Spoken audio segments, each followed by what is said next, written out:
Hello, everyone, and I'm absolutely thrilled to be here with my great friend and co-conspirator and collaborator, Carolyn Baker. And our book, Radical Regeneration, has just come out, and we're thrilled to share with you all of the different fields that this book is radiating.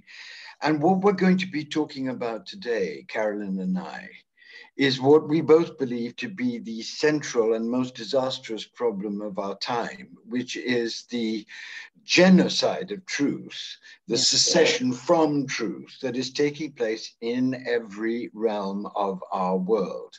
Obama, with typical politeness, called this truth decay, but in fact, it's something very much deeper and very much more dangerous. Yes. Obama is opening. And I would like just to begin to set the context of our conversation by reading two great texts, two short, great, comprehensive texts. The first is from the Pirkei Avot, and the Pirkei Avot is a collection of the wisest sayings of the wisest rabbis of the Jewish tradition. And here is Ben Gamliel saying, "The world stands upon three things: upon truth, upon peace, upon justice. Speak truth each to the other, establish peace, and render tender judgments in your gates." I want that to just sink in between the two of us. Yes. And then I want to read to you, Carolyn, this truly astonishing poem by Kabir, very short and very terrible and wonderful, as usual with Kabir. He says, "It's a hard, exhausting fight, the fight of the truth seeker. It's harder than the warriors. Warriors fight for a few hours. Truth seekers' battle goes on day and night. And as long as life lasts, it never ends." Yes. Yes. And I think our conversation, as we've been boiling it and fermenting it, will dance between those two poles upon a world that is not standing because truth is being destroyed, and upon a world in which the search for truth, both relative and absolute, is unbelievably endangered. Yes.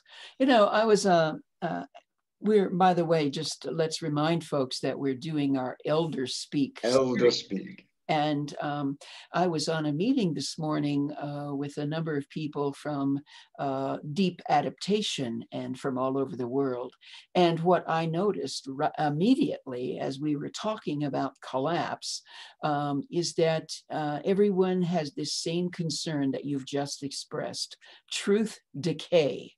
And what that is doing to our cultures and our world is really just amazing and so frightening. You know, yesterday, Andrew, I know that you know this, but it really was a big deal in history.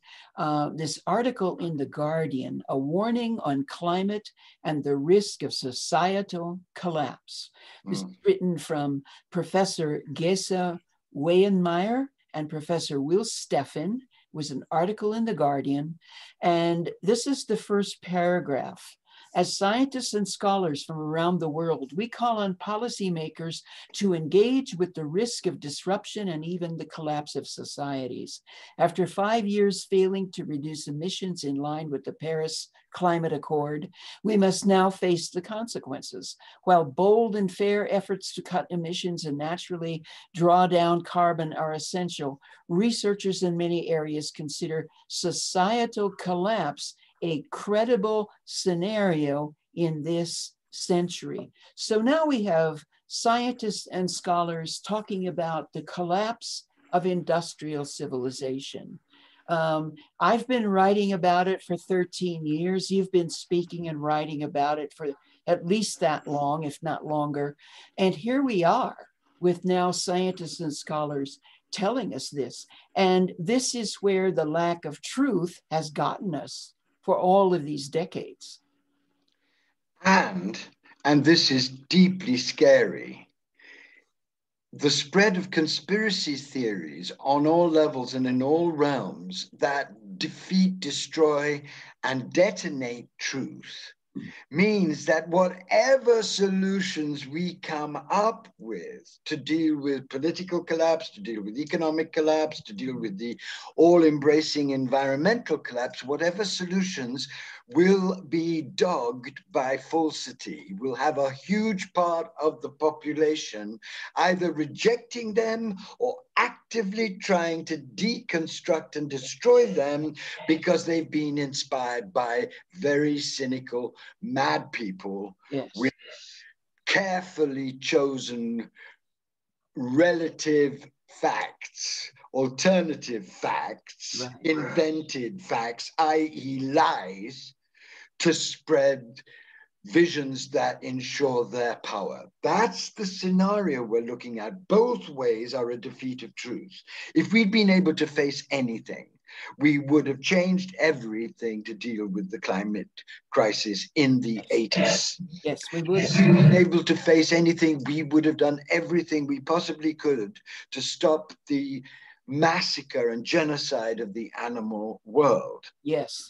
So clearly, we have a very deep problem with truth. Human beings seem to be unable to bear to face reality, except those few who've been so broken by tragedy or illumined by God that they have to. And this is where we are on that side. And on the other side, we're in the hands of extremely consciously dark people with immeasurable financial power and unbelievable technological reach, using both their power and their reach to ensure that a good half of the human population is kept stupefied and addicted to conspiracy theories that have now reached epidemic form on every level. And I think it is to their advantage. You know, we have really in this country, we have seen genocide from our president around the pandemic. Absolutely. And there, you know, it is to the advantage always of the billionaire class to reduce population and to, you know, get rid of the so-called deplorables. I've been talking about this for a long time. And I think so, but I don't think you want to go into a conspiracy theory yourself. No, that's their intention. No. Right. Corona came. Right. And then it was utilized both by very noble people and extremely dark people for their different, already deeply matured ends. Don't you feel? Oh, absolutely. And, you know, I think we have to keep coming back to climate chaos as the origin of this.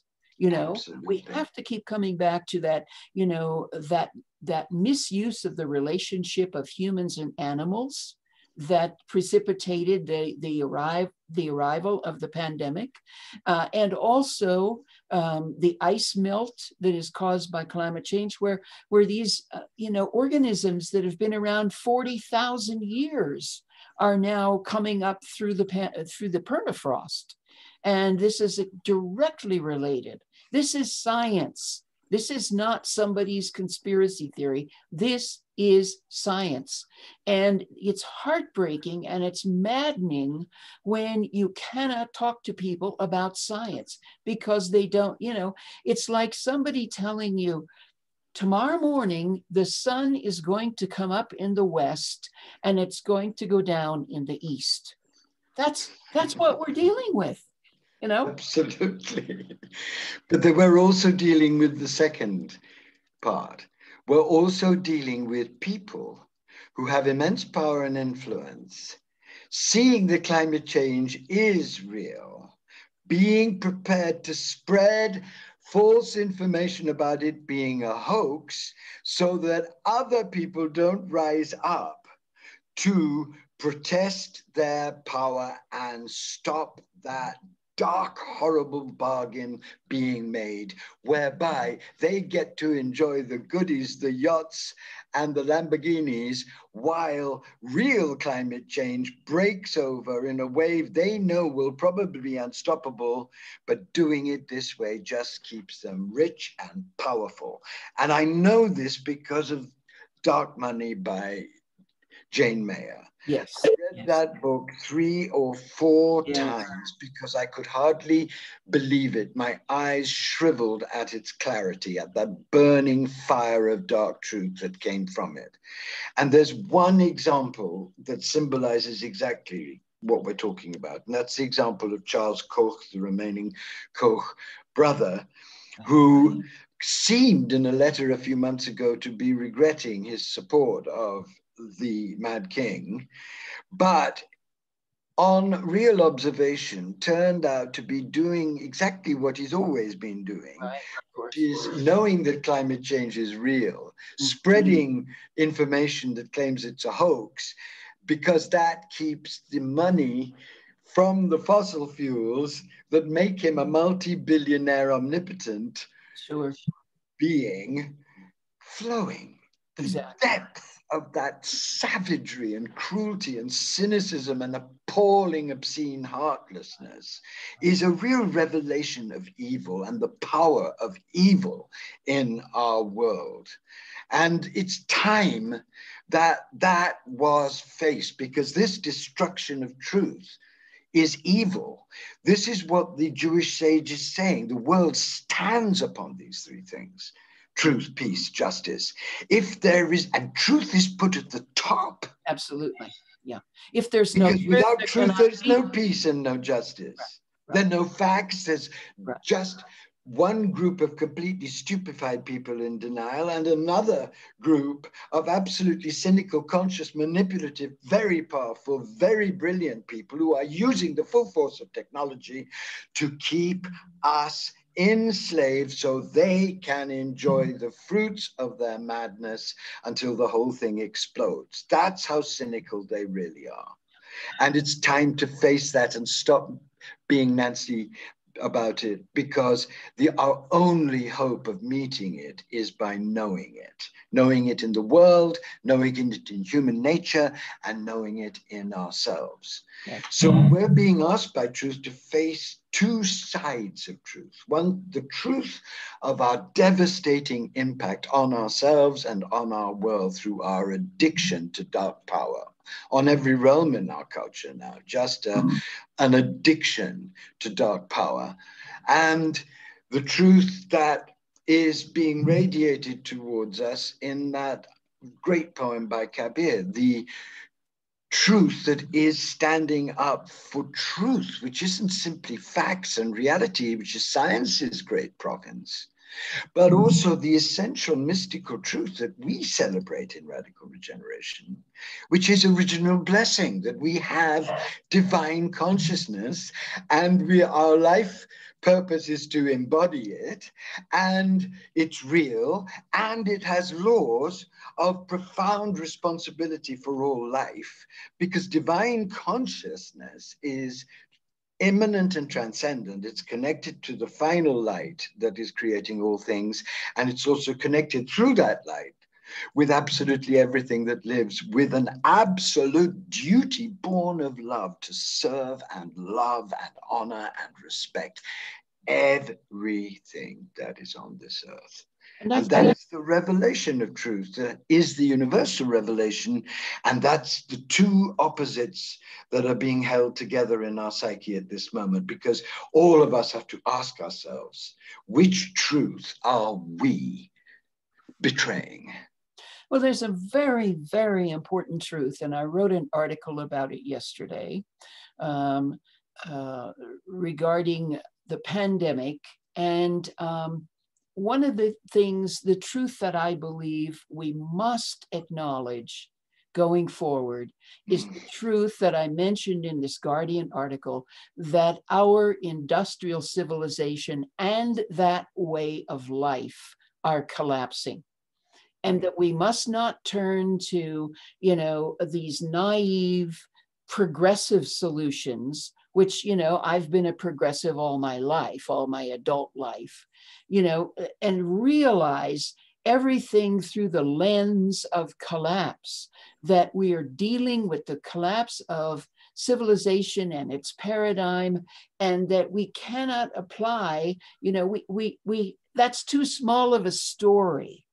we have to have a larger story to deal with this collapse. And it's certainly the story that you and I are offering in Radical Regeneration. Oh, God, yes. What you're saying is so moving, I think, and so, in its strange way, massively encouraging. Because the fact that you can sit there and invoke an expansive consciousness that can hold these two terrors shows that you know that there is one. Show that you know that because of our fundamental divine nature, we have access to realms of consciousness, of truth, which now can hold these particularly dreadful and horrifying truths that belong to our unprecedented predicament. We don't have to pretend the climate isn't collapsing. We don't have to pretend that any vision that we have of security is total fantasy. We don't have to pretend that the economy will always bubble towards infinity, or that growth will be infinite, or that not paying attention to any of the real environmental interconnected laws of our universe won't exact an absolutely horrifying price soon. We don't have to pretend. Just as a serial killer waking up from their drug dream doesn't have to pretend that all the bodies lying around him with their blood on him are telling him that it was him. Yeah. So that's facing the shadow finally. And on the other hand, we also don't have to pretend that we're not divine. We're not awake in the core of our being, because every single great sage and prophet and sacred activist from the very beginning of time has discovered this secret in his or her own way. And it is the universal secret of the human being, that we are born with this seed, that it is our life's purpose to make flower in awakening, and fundamentally in the end in transfiguration and a total mutation into a new species. That is the testimony of the greatest sages, and they come from every culture, and they sure as hell in heaven know. So that's the other truth that we need to face, that very few people, even in the spiritual world, dare to face, because when you do, you have to do something.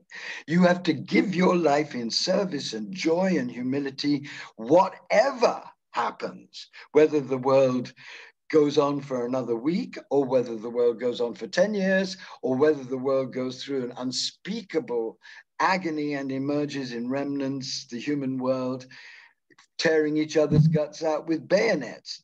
It doesn't matter. The lovers, the ones who have awoken, have only one duty, and that is to pour their lives out in adoration of God and in service of the creation. That's the testimony. And I think it's important for us to acknowledge, we're talking about truth here on kind of a scientific and scholarly level, but I think it's very important for us to acknowledge the many families that are being torn apart right now by disagreements about truth. And I think so. I know people personally who are going through this. And I am going through this. Aren't you going through this? I have, my best friend has totally rejected the possibility of Biden winning the victory. Election. Yeah. Uh-huh. Yeah. It's really, really painful for agony. Many people. Yeah. And I think it's a microcosm of what you and I have talked about many times, which is, I think we are going to see a civil war. Well, I don't think we're going to see a civil war. The civil war is already here. It's between the ones who have chosen dark power and the ones who are struggling, however crazily and hypocritically, towards a real vision of real light power, of real love power, of real justice power. And those are choices, and people make them in the depths of their nature. Yes. So this war between a vision of a totally dystopian future run by technocrats and billionaires in a mad new technology that dominates everything and basically enslaves humans, that's one vision. It's material, it's on the earth. We chart it in our book, and it's operative at the highest levels of the corporations. And we can clearly see in the depths of the political experiment, because we have a whole party doing that kind of filthy manipulation in full view. So get over your naivete, everybody. Wake the hell up to what's really happening on that level. Yes. Yes. And the war is between that vision and the vision of a humble humanity that exists in true acceptance of diversity and takes up the responsibilities of being in interconnection with everything, which will liberate it into a whole new realm of relationship with everything, including itself. That's the vision at war. The Civil War is an expression of that evolutionary struggle. And that's what's so thrilling, though, because there are two ways, it seems to me, and you and I do this a lot when we're talking, as we do, uproariously and crazily in the middle of the night and before favorite programs. I mean, this is very much Carolyn and Andrew at their best behavior, but I wish you could see us as we actually sometimes are so wild. We both know that the fact that it is so dreadful is also revelatory of how amazing the possibilities that can be born from the expansive consciousness you were talking are. Because if we can face what you're asking us to face, and I'm asking us to face, you're asking us to face the facts that industrial civilization is collapsing. When we're not going to get out of it, it's a predicament we have to truly face with the fullness of ourselves. And guess what? We can. And guess what? When we do, it will immeasurably irradiate and expand our lives, breaks our hearts open, give us revelations of who animals really are, allow us, despite our indoctrinations in this ghastly vision of separation, to wake up and enjoy being awake, whatever it costs. That's what you're saying to me. And what I'm saying is exactly the same in different words. I'm saying, don't be taken in by the devastation of the death, however terrifying it gets, because if you can meet it as a divine experience, if you can take it as an immense teaching, which will continue to explode in time as it adapts to our choices, then what you're given in exchange, because you've already accepted that everything could go or is likely to go or probably will go if we continue as we are, which almost certainly we will. And I'm putting it as clearly as we can. But if you give up everything to this spacious, loving, as divine as possible response to this divine event, then what you're given in exchange is embodied divine human experience, which is worth any kind of suffering to taste just one afternoon of. And that is a really important message, because the terrors of the truth clash, but they create a beautiful child, not only a monster, but the child of the new human. And so perhaps on that note, we should finish with these two questions that I like to leave with everyone I encounter. Who do I want to be in this crisis? And what did I come here to do?